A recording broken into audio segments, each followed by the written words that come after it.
In Jammu and Kashmir, government forces have launched a major search operation in different areas of Baromula district in North Kashmir. According to reports, searches are being carried out in Drangbal, Fakirwani, Gausia Colony, Suhail Colony, Al Mustafa Colony areas by the Indian Army and State Police. In their early offensive, the forces busted many terrorist hideouts in the area, capturing 44 terrorists. Pakistani troops resorted to ceasefire violation in Hiranagar sector of international border in Jammu and Kashmir. BSF sources said that it was effectively retaliated by troops, causing some casualties on the other side.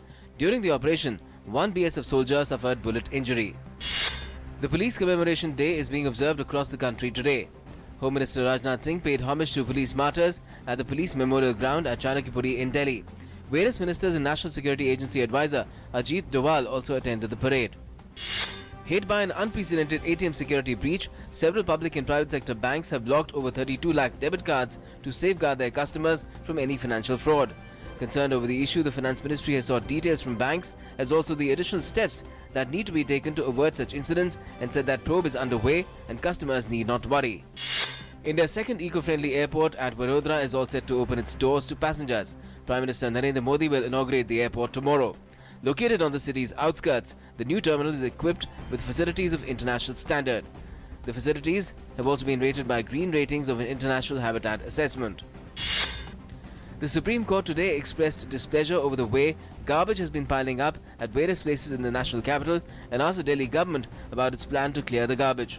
The matter will now be heard by the Apex Court on the 11th of November. Union Minister Jitendra Singh has said that India is in favour of peace, but we won't succumb to any pressure tactics by terrorists. The Union Minister said that India is strictly following zero-tolerance policy against terrorism, and if Pakistan has to join the peace process, it will have to ensure that no terrorist activity occurs from its soil. Jammu and Kashmir Chief Minister Mehbooba Mufti has said that there is a need to create an environment of peace and tranquility in Jammu and Kashmir and that ASPA is not permanent. She also sought people's support in banning pellet guns, asserting that our children are always used as shields.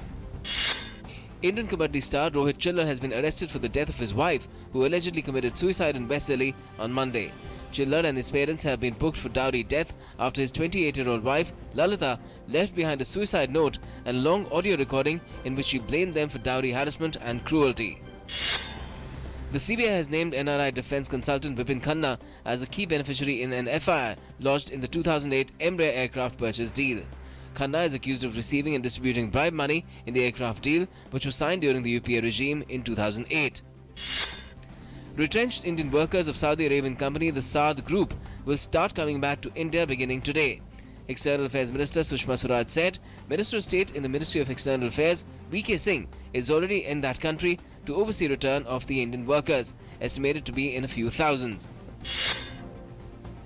A special court in Delhi will formally frame charges against ex-Coal Secretary H.C. Gupta and 5 others, including 2 senior public servants, in a case of alleged irregularities in the allocation of a coal block in Odisha in January 2008.